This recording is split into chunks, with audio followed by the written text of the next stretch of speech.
قربانی کا جو گوشت ہے، یہ بھی سوال پوچھا گیا کہ کب تک کھا سکتے ہیں؟ تو مسئلہ تو شرعی یہ ہے کہ جب تک چاہیں کھا سکتے ہیں، لیکن یہ قربانی کا جو اصل مقصد ہے وہ فوت ہو جاتا ہے۔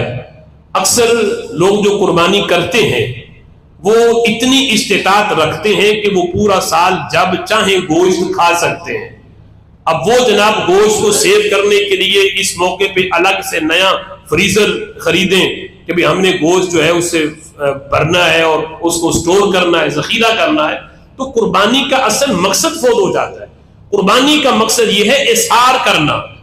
قربانی کہتے ہی اسے ہیں اظہار کرنا، یعنی خود کو حاجت بھی ہو، ضرورت بھی ہو، پھر بھی بندہ یہ دیکھے کہ میرے بہت سے مسلمان بھائی ایسے ہیں کہ جو پورا سال قربانی کا گوشت کھا ہی نہیں سکتے، یعنی وہ گوشت خرید کے نہیں کھا سکتے، تو ان تک یہ میں گوشت پہنچاؤں، بہت سے مصرف ہیں، تو لہٰذا کھا تو سکتے ہیں، لیکن بہتر عمل یہ ہے کہ جتنا ضرورت ہے